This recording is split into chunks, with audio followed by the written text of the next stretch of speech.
Hello, everyone, and welcome to Lean Into Your Superpower. We are Kathleen and Zaina, or I should say Zaina and Kathleen. We have built an entire podcast on harnessing and utilizing your superpower. We are, or as we like to call ourselves, the lion and the ram. Okay. And our wish for this podcast is for this to be a safe place where we can talk, right, about why knowing your superpower is vital to your success. Right, Kathleen? That's right. So today we will be talking about finding your superpower. When you find and channel your superpower, you move towards your path of purpose. We truly believe that, and we are super excited to be here with you today.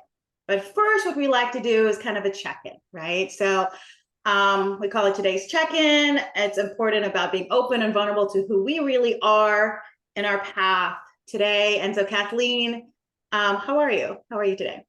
I am good today. I'm glad it's Friday. It's been a long week. It's been a very long week. So we were doing football this week. I have a son, he's 9, and he's doing football for the first time this year. And that's been an interesting process for me because I've never been the football or sport parent. So I'm the one who's out there in my furry cape, and everybody else is in their, their sports gear and all of that. And one of the best things I ever did in life was get a cape. Get one. They're amazing. It's like a blanket. It's great. Oh. Anyway, sidebar. But it was interesting because I realized last night I had a realization about myself with regard to being a football parent, because, this whole season I've been saying, well, I just want him to learn. I want him to get better and all that sort of stuff, which is true. And then last night I got all salty because we have lost 8 out of 10 games. So they're not good. They're learning and they are getting better. But I was a little salty last night about sitting outside in the cold just to watch them lose another game.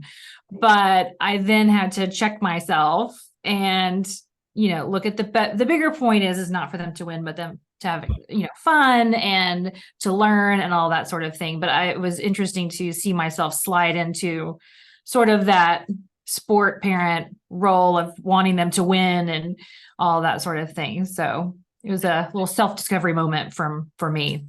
And so where did that take you from a mindset perspective? Did it take you in, okay, that's okay if I'm Yeah. your typical I gotta tell you, I was a little grumpy about being outside in the cold. Yeah. But, I've been into sports my entire life. I was a semi-professional tennis player in my younger days, where I literally retired at 14, right? 16, I think it was. oh, you're making me feel like a loser here. No, but it was that's a whole different story. But so I've always been super competitive, and I'm still super competitive when it comes to my kids. So yeah, me too. The parents you're talking to, I'm like, sideline and trying to coach them when they have very adequate practice, right? Right. I know nothing about soccer. I never played soccer, but I think I know enough to yell from the sideline. I would do that too. Like some kid would do something and I would be like, hey, they can't do that. And my husband would turn around and be like, actually they can. And I'm like, oh, they could do that. They can grab their jersey. Yeah, they can do that. And I'm like, oh, okay, never mind. It is odd, having, wanting obviously the best for your children and wanting them to be authentic and who they are and to excel. And then us kind of seeing ourselves through them. Right. So maybe that's a podcast for a day or a topic for another day. But it is super interesting how that is. And at first you start when they first starting something or when they're small, like, okay, this is for fun. Right. You turn into Braveheart at the end, like we're going to war, And... All right. So well, let's check in with you, Zaina. How are you? Oh, I'm good. I'm trying to think. Nothing really going on with me. Every single weekend, we prep for soccer. We leave for soccer. We do something for my son's in competitive soccer. My partner is a competitive soccer director. So our entire life revolves around. Our whole life is soccer. Basically around soccer and competing and traveling. This weekend we're going to be in 2 places: Melbourne, Florida, and I don't know, somewhere else. I can't even remember. Yeah. Palm Coast, and then Orlando next weekend, and then Savannah next. I mean, it's just a Wow. constant thing. So I'm just tired. Like yesterday, I Yeah. just stayed home and I was just like, I'm just really, really tired, and I just need to, Yeah. and sometimes I think that happens. Um, Yeah. so, and today I have to go and get snacks. Oh, because he's also in school soccer. So we got school soccer, Wow. got competitive soccer. He also referees. He's starting refereeing at 12. Golly. And so he's done 2 games already. So we'll see. But it's a lot, right? It is a lot. It is. All right. So thanks for that. I think, we love doing these kind of check-ins because I think it gives you a little bit of an insight on who we are, what Yeah. are like, not just professional life is like, but also peeking behind the door of our like day to day, right? Yeah. Um, all right. So today it's about finding your superpower. We're going to really dig into what that looks like, channeling for your path to purpose. I think it's important to think about what you're drawn to and to examine why as you go down this journey. Everybody nowadays, I think Kathleen, you told me this too. Everywhere you turn now, it's superpower, superpower. This Yeah. pretty, right? Popping up everywhere. Yeah. It I is. opened Oprah magazine yesterday and it says, what is it? I sent it to you. I think it said, what's your Yes. superpower or something. Yeah. I was just like, what? It's like everywhere. Every I time know. a celebrity talk nowadays, it's about Yeah. this is very apropos to where I think people are like need to Mhm. kind of figure out who they are, you know. Yes. So I think so we're going to really get granular today. We're really going to give you the tools to actually finding out what that is for you versus like hyperbole and hypothetical. Oh, it's nice. They know their superpower, but that has no real relation to me, Right. right? Yeah. Hmm. Um, so Well, as far as figuring out who you are, that just kind of brings up a thought in my mind. I was thinking about this yesterday and thinking about how I have struggled to kind of find my way and who I am. Because as you're growing up, you are the person that your parents have poured whatever they poured into you. That's kind of who you become for a while. And then as you become an adult, you have a choice. Am I going to still be this way? Am I going to change? And in the middle of all of that, who did my parents make me? Who do I want to be? And in the middle of that is who am I now? And that can be so daunting to try to figure out, am I doing things because that's who I am at my core, or is it because people are telling me this is what I should want?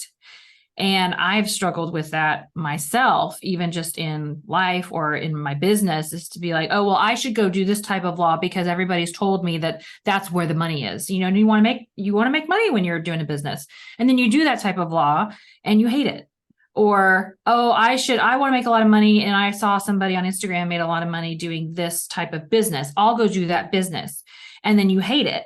And the reason you don't make a lot of money doing that, and they did, is because that's their superpower. That's what they love. That's what they're drawn to. So trying to kind of parse that stuff out can be difficult. right. I think that's such key, right? It's like it's important to explore why you are interested in a subject or job. It's also important to realize that you have a self, a separate and apart from what everyone wants you to be or thinks you should be. And so in order for you to show up as your best self to the world, and we touched on this before we started airing the episode, is you got to show the broken parts of you. Right. Yeah. It's just as important as showing the good parts. And I really, that's kind of what propelled us into starting this, is we want to be messy. We want to show our messiness to the world. Like that's what's kind of what today's check-in is about. It's we're messy. It's okay to be messy. Yeah. How else can you feel seen? Right. And how else others are able to see you for who you really are if you're constantly trying to be perfect and hiding that.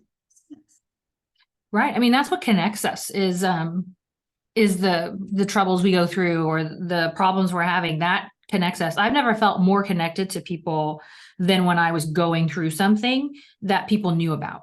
That's when you reach out. That's when people are like, I understand. Or that's when people come to you and say, I have been through something similar. And you're like, I had no idea. You've never talked about this. And it makes you, I mean, if we could just not have to wait for a crisis to be able to say, hey, this is what I've been through. And if you've been through it too, let me know. We can support each other. And it doesn't have to be a crisis. It can just be, like, I'm salty because I had to sit outside at football in the cold and I didn't want to do that. I'm not the only parent who's felt that way. So, just those things that can connect us and through life. I think as women, as professional women, or as women, who are high achievers, or however you want to peg us, and I hate labels, but whatever that looks like, we're always kind of told, like, stay in your lane, do this, Right. be humble. This is, you have so much potential, but we're not like, okay, Right. And I think at some point we got to be like, this is me. And we Right. can afford to just live in our potential for the rest of our life. We've got to start unleashing and making our move. And this is why there's this podcast. This is why everyone's talking about superpower. You got to decide for yourself. If not now, then when am I going to unleash my potential? Right. And this is really, today's episode is about finding out what your potential superpower really is. Right. And I want us to kind of, dig a little bit into kind of the steps for you or for anybody to find that out. And I'd like to encourage, sorry, go ahead. Well, I was going to say, I'd like to encourage everybody not to wait to lean into who you are, because I had to wait. I waited until I had a cancer diagnosis. And at that point, realized I was living the way other people told me I should live. And that's what required me to look at something and say, is this what I want out of life? If I survive this, is this how I want to live? And not everybody gets that second chance after that. And so I would encourage you not to wait for something like that to happen in order to sit back and really look at your life and decide, is this how I want to live? Is this what's important to me? So I just kind of wanted to throw that out there before we dig into how to find your superpower, because I don't want people to wait. Right. Oh my gosh, you're making me teary. I'm getting goosebumps. Well, you went through that path with me, so you were there for that. Yeah, but it's so true that we wait until like something so challenging and what is it called? An upheaval of your life. Yeah. In life, before we're like, okay, now I need to look at what's truly important and prioritize and get off that hamster wheel. The reason why it's difficult to me as well is because I was on the hamster wheel for a long time too, developing my law firm, growing it and what have you, working crazy hours. I mean, like I would only get like 2 hours of sleep a night, like seriously. To the point where I didn't get a serious diagnosis as you, but I got, a pretty serious brain infection. And that's when everything stopped. Yeah. And I realized this is not the path I need to go on. Right. So it's super personal and emotional for me, having gone it through with you and also and if you do have that in your life, I guess it's important to also recognize, okay, I need to make a change and not just keep going back to the same old thing, which by the way, I did until I literally couldn't anymore because I was in denial. Right. So if we can help people to just recognize it sooner, or if it does happen in their life, that's completely upheaving. Is that the word? That we like not keep getting back on the same freaking hamster wheel. Right. Start reflecting. Yeah. So what do you have to do in finding your superpower? Step one is you have to be in touch with yourself. Yes. What does that mean? I think self-reflection is super important in any type of growth, but especially here, because if you can't accurately look at who you are and what you do and what you're innately good at and what you lean towards, then you're not going to be able to develop those things that you're really good at. And when I look at the things that I'm good at, that I believe are my superpower, part of that is looking at the things I avoid doing. Right. If there are things that I avoid doing, that's definitely not my superpower. Right. If there are things that I think are easy to do and I just, I can just bang those out real quick, and it seems like other people can't, or other people struggle, but I think it's really easy. I don't understand.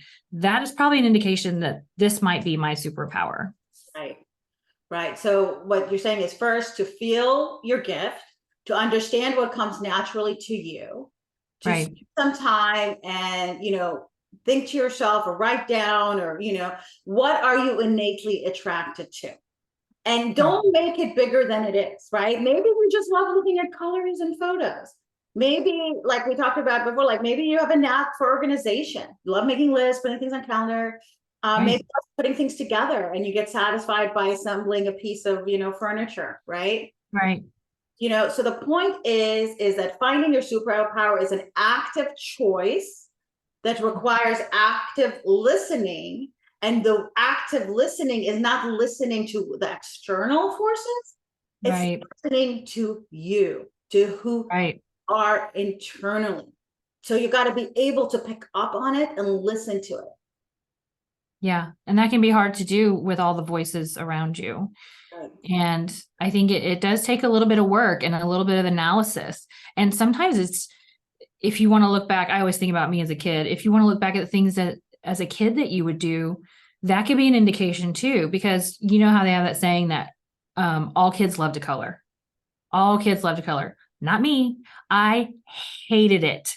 And I still hate it. So that's an indication that art and drawing and painting, not my thing. Definitely not something that I would be drawn to. But yeah. I was going to say playing with trucks or cars or engaging with other kids, definitely my thing. So, from when I was little. So it doesn't matter like who you are. I think every one of us is attracted to something naturally. And then sometimes the way our society is, we look to our academics, right? We look to schooling. Now, right. Obviously, we're both pretty educated. We went all the way through school, went to law school, whatever. So school, I do believe that school is an important medium to advance your path through the world. But I don't think it's going to help you find what you're good at. No, I agree, because it's a very structured way of learning. It's basically based on memorization, and it's a very narrow field, what allows you to progress in school. And even though I went all through law school and I, got a Juris Doctorate and all of that, and technically I think I would be considered like an average student. I definitely was not the top of my class, but I also know that I was not tested on the things that are my strength. Right. So even though I went through all of that and you say I succeeded, I don't think that those are the things that I'm innately good at. I would agree with that too, as far as myself, right? We're focused in schooling on math and science and social study, but not how we react to those subjects. We're focused on curriculum and emphasis on the job or the position versus the human in that position.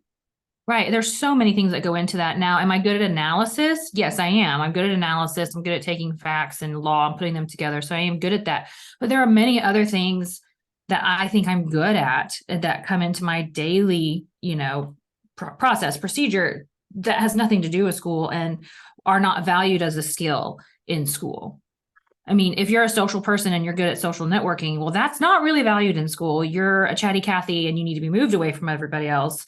And it's kind of seen as a detriment. When you're building a business, that is a great thing to be able to talk to multiple people and connect with people and do all that sort of stuff. So I think those things that we're naturally good at, you may not consider to be a superpower or a skill. Look at that. Just look at those things you do in your normal daily life that maybe you realize other people don't do. Right. And that may be it. Yeah. So the first thing I think is what we're saying is first yourself, ask why you love what you love. Spend some time and think about what makes you feel, what you feel and what and how something makes you feel, I should say, and what that makes you think. What are you naturally attracted to? Why do you always want to do this? Pay attention to your natural inclinations and spend some time getting in touch with them, spend some time and get tuned into you. Right. And I think what's so tricky about finding your superpower, that we each have gifts that come to us naturally that we don't even notice. And this was, I think you were touching on, that they are talents. Yes. Oh, everybody can do this. It's like, no, you don't realize because it comes so innately to us that we kind of downplay. That's why finding your superpower is such an internal exercise. Right. And something we're going to touch on, I think, next episode or, soon, is that sometimes this rears its ugly head as imposter syndrome. Yes. Right. I struggled with that a little bit myself. We're not going to dig too much into it, but it's nice. And this episode, because we're going to devote a whole episode to it. It's a really interesting topic to sink our teeth into when it comes to finding your superpower and feeling this way, or or how you're moving against that. But when you do combat this imposter syndrome, there comes a kind of peace and understanding that you don't have to be all things to all people. Right? Yes. Yes. I've realized that recently. I've kind of started to settle into who I am and really just be my authentic self and be okay with people knowing the good, bad, and the ugly. And it does come with a sense of peace, which has been a surprise to me. And because you're just who you are. And and I always felt like I've been my authentic self, but I definitely have been like, okay, this is the lawyer Kathleen, and then this is the boss Kathleen, and then this is, no, they're all me. That's who I am, who I am. And when you just kind of say, I am who I am, and you will like me or you won't like me, it really does come with a sense of peace about it, because you're just who you are. And then becomes a comfort in knowing that you are enough. Right. And there was also a comfort in knowing that you don't have to be all things to all people, because that's exhausting.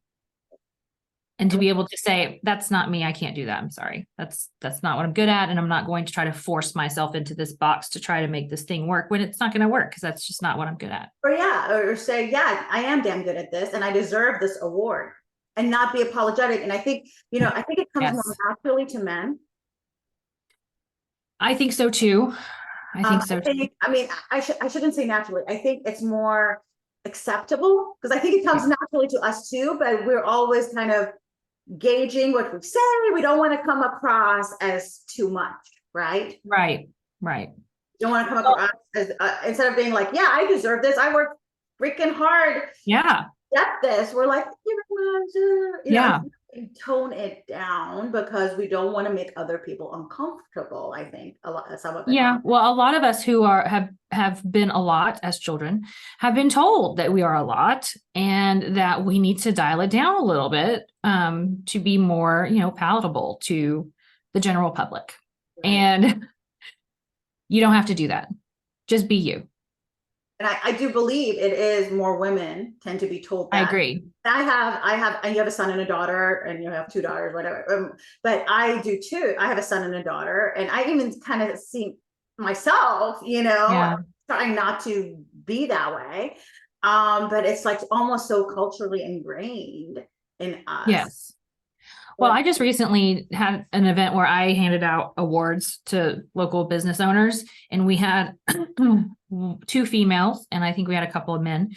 And just visually, how a woman accepts an award versus how a man accepts an award is very different. The man, or at least in my experience, now our listeners can write in and tell us if they see something else, but from my experience, the men are usually real, they're real lit up, they're real excited.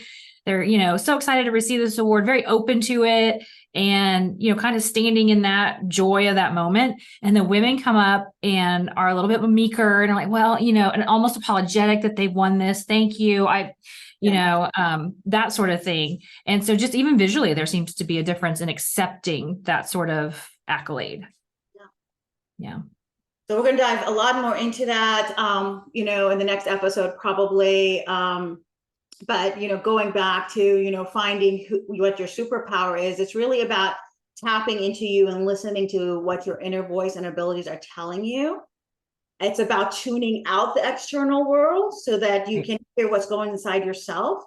Right. I grew up in a culture, I'm Lebanese originally. I grew up in a culture very much like that. You didn't have your own self. You were just an extension of your parents. So it was like, they told you who to be. Right. They told you this is who you are. And I really didn't step out of that until I had that very big health incident. It was always like my constant life was trying to make them proud, doing everything, jumping through hoops, doing all these things because I thought myself was linked to them. Right. So it does mean more spending time alone. right? Spending a little more time alone. It might mean turning off distractions, the phone and the TV, and asking yourself some questions that we can go into today. And also, using assessments like everybody has heard of the DISC assessment. There's another assessment by Dr. Eric Thomas. He took the DISC assessment and akin it to what he calls the flight assessment, right? So it's very similar. It's more of a self-assessment, but it's based on DISC as a tool to help you to figure out what your natural state is. So if you're like unsure, and I think that's where you got to start, right? Is what is my natural state? So I don't know if we're going to dive too much into like assessments themselves. Maybe we'll touch on it today. And I think we may do additional content about that and post it. Yeah. Yeah. But I think that's where kind of, in addition to spending some time and thinking about the things that energize you, also getting in touch and taking a self-assessment and trying to figure out, okay, what is my natural state? Okay, so let's say, I'm all about hypotheticals. Let's say we take our assessment and it gives us this information. So let's say the flight assessment and it tells me that I'm the pilot. What do I do with that? Right. Now I know I'm the pilot. Now what? Right. So it's about okay, so since you mentioned it, we'll go into it a little bit. So if you decide to take this up, and we can put it in the notes or in the additional content, if there's a link. And it is self-assessment, and it's basically broken up into 4 behavioral styles: pilots, flight attendants, ground crews, and air traffic controller. It's very akin to the DISC. So if you guys are familiar with this, he just puts kind of different names on them. Names on it. Okay. So if you take the assessment and you are a pilot, you are, you got to understand that means you're a big picture thinker. You are a picture thinker. You're somebody who wants immediate results. You're somebody that needs to be in the driver's seat, right? Mm-hmm. Your strength, like a pilot, is flying the plane. You may be demanding and assertive, likes to problem solve quickly and directly. Mm-hmm.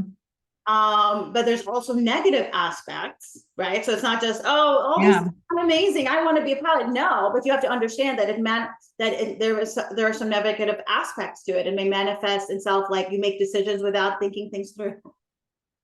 I would never do that. You may not think through the risks, or maybe you make decisions so quickly, or you're not really thinking about alternative possibilities. But it's important to know that you are a pilot. And it's important to communicate to other people, hey, I'm a pilot. I'm a very strong pilot, because I saw your assessment. You're a very, very strong pilot. So I need everybody else around me, to recognize that this is what I am, and to help kind of mitigate that. So when I come to you, somebody with a different type of personality trait, right? Maybe air traffic controller, that's someone logical we need on our team. Right.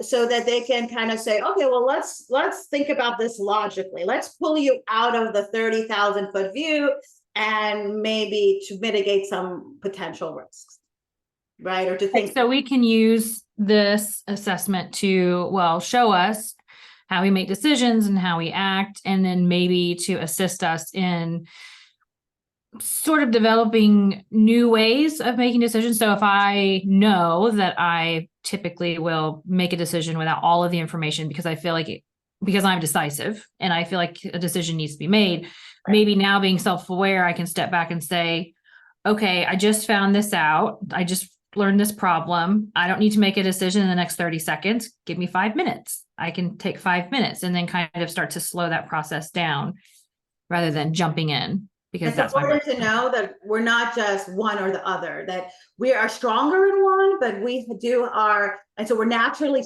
inclined to be one more than another, but we do have the others in our behavioral self to some degree, right?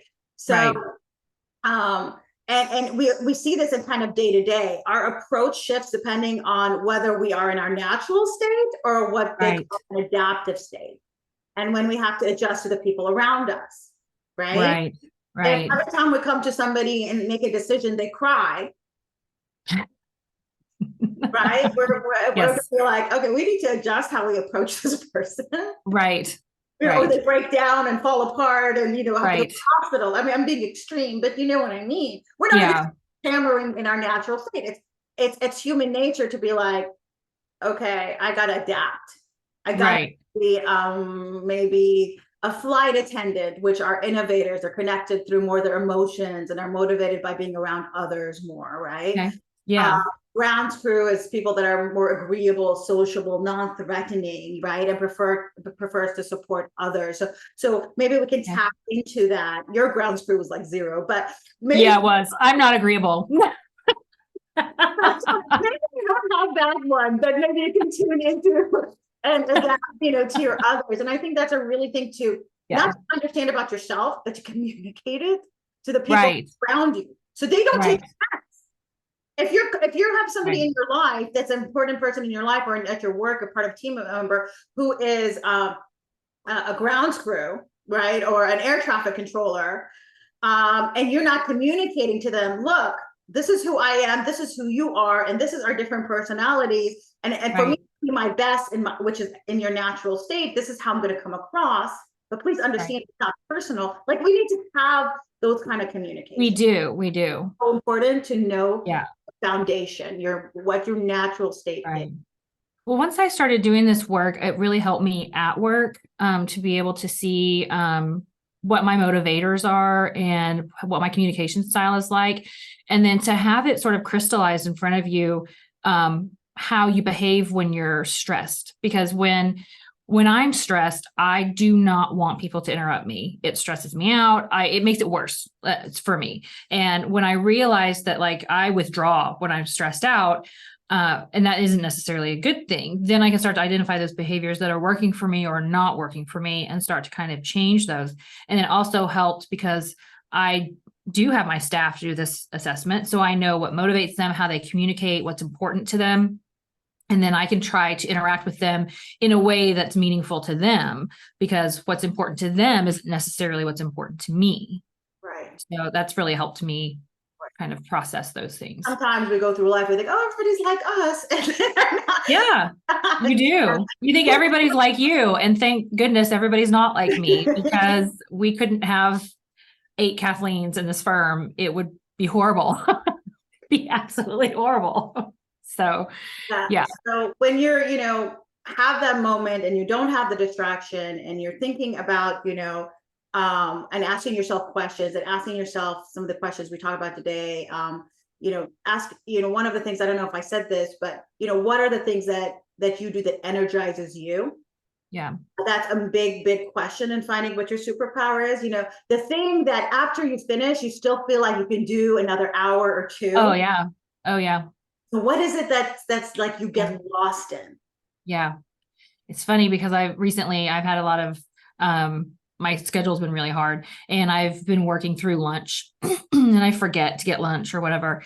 And I realized that I am different in that way, because I'm okay with like eating through lunch or grabbing lunch later, just grabbing a short little thing. I don't need an hour off or whatever. If I'm getting stuff done, I am good with that. So the things I'm doing now in my business energize me, and I can just work through lunch. It's fine. I don't have a problem with that. But if I'm doing things that don't energize me, I'm counting the minutes until lunch. I'm like, well, it's 11:45. I think I need to go to lunch now. So yeah, you definitely can see it. A mini superpower. And I think you touch on something that's important, is that a superpower may be natural, but may not be an obvious choice, or you may be gifted in several things. Right. Yeah. And if you're, if you're gifted in several things, or you're like you said, hey, when I do this in my work, I get my superpower. But also when I do this and I go network, I also feel like I can get lost in it, in the flow or in the zone. Yeah. So how do you decipher, right? Mm-hmm. Which one is your superpower versus what I like to call like mini or baby superpowers, right? Yeah. I feel like they kind of all feed into each other, and they kind of work together. Right. That's just how I see it. But it may be because my superpowers do all kind of work together in what I'm doing. And it may be because I have taken this long path to get to where I am and developed these things so that they all kind of work in synergy together. Maybe that's where I am, as opposed to, 2 years ago when I was still trying to work through this stuff. So I don't know. I think the key is action, trying. Definitely. You absolutely have to take a step forward, and otherwise you're never going to learn these skills. So once you kind of had that internal conversation and you've asked yourself these questions that we outlined here today, and maybe we can put them in a nicer outline and show notes or whatever, is you need to now take the action, right? How do you're not going to know what your superpower is if you don't try and use it. Right. Right. It can't be discovered or tapped into or channeled if you're not taking an action on it, right? Right. And it's not going to be, you know, we talked about it being messy. It's going to be messy. It's not just because you're naturally good at it. It's going to be like, oh, it's out of the park. No one is like, no. Even, you know, I went to the same tennis academy as Serena Williams. I never got to meet her, and well, maybe I did once when she was younger, but you know, she has obviously a natural ability to play tennis, but it's her trying again and again and again and failing, and the accuracy and the building of the, you know, her stamina and her endurance. And that is what gets you to where you want to be with a potential superpower. It has to be trained and honed and practiced. Otherwise, it's not useful. Right. And I think the mistake we make is assuming that because you're good at something, you should be at the zenith, the top of this level immediately. Because if I'm good at it, then I should be able to. No, everything takes work. You may have a natural ability for this thing, but everything takes work to develop it to that higher level and that higher purpose. So like, I mean, you said a lot of your superpowers maybe now were the same, but I do know when you were younger, they were different, right? And for me too, like, I always loved to dance when I was younger. Like I just loved, and I loved, you know, and every time I'd go out and dance, and everyone would be like, oh, you have a natural ability. But I never honed it. I never trained myself for it. No one really supported me, you know. Who knows if I had, it could have maybe potentially become something if I had trained it. I still love to look at, you know, like all those dance shows. Like I still am like, oh yeah, interested in that. It's still around me because I feel like it taps into something from my childhood, you know, the choreography shows or whatever. But it's also about, you know, hey, I know I'm naturally good at, I don't know, building things, and I'm also naturally good at organization. I'm also naturally, you know, whatever it is, it can be more than. Now I'm going to go out and try. And the funny thing is once you go out and try and you know what you want, and then, you know, and you want it bad enough, you will find people who are there to support you. Yes. I think when you put that intention out into the world, those things start to come to you when you put that, but you have to put the intention out, and you have to it's really strange because I'm not a real, you know, ethereal person, but if you put it out there, it's almost like there's a vibration into the world, and those people who have that same vibration start to come to you, and you start to develop these things that you're trying to develop. And I think one of our topics, I just thought about this, so I'm going to surprise you here, but it should be, you know, how to also fall in love with your superpower, right? How to like, once you've kind of found it, how to make it kind of your own and tap into it and start forging your own path despite the odds, because that's the key. So it's like finding it, or finding a couple, going out and trying and taking action on it, and then being like, okay, which one is like, I'm gonna, no matter what, I'm not gonna quit. I'm gonna keep at it. It's something inside of me that just keeps driving me to do it better and harder, and keeps motivating me to continue. Right. And one thing I want to put out there is to do these self-assessments, but there's a couple of things out there that you can do, like that flight assessment, the DISC assessments one. And another one that I really like that I think pairs well with the flight assessment is the Enneagram. And you do have to be very honest when you take an Enneagram, because it's not about who you want to be, it's about who you are now. And the Enneagram really tells you what motivates you. And sometimes it's fear. Sometimes fear is what motivates you. And I think in order to know what your superpower is, you also have to delve into what motivates you and what you do when you're in fear, and try to figure out if what's holding you back from developing the superpower is fear. Because I think you can look at that and say, well, I'm not developing this, I'm just not good at this, but it's really fear that's motivating you and holding you back. So I think that needs to be something that's looked at as well. And I think an Enneagram is a good pair for the flight assessment or the DISC assessment as well. And if there's interest in that, and like, that's really digging into these assessments, and maybe we can do additional content or Yeah. or episode or whatever, to really, if there's some interest in that, I think. And like, and I mean, again, we're not professional therapists or assessors, or Right. but this is our opinion. We've been through it. We've had to take it. We've helped others assess themselves and what that means. So again, everything is our opinion, but it is our experience as well. And this is what it's right. And I've used this Enneagram in hiring and in staff assessments and things like that. And it has really, really been a game changer. So we can talk about that as well. So it's been my experience that delving into what people are good at and their motivators is really important.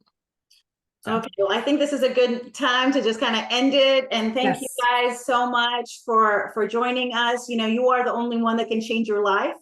This is a podcast that is to lead you to your superpower, to own your superpower wherever you are, right, in the process. And you owe it to yourself to become fully and authentically you. And we really appreciate you guys being here. Kathleen, any last notes? Everybody hold on tight for the end of football season. It's going to be cold, but we'll see you next time. And I'm sure we'll have some more stories about kids and all that sort of stuff. Yeah, so. And we're going to be having, Facebook groups, and, we're starting all of that, Instagram pages, and websites. So we'll keep you guys abreast as we just continue to develop this podcast, what that's going to look like. And we're going to want to receive comments and, you guys to be engaged in this. And we call you our warriors. So next time, warriors, thank you. Until next time, appreciate you. Next time. Bye. Bye-bye.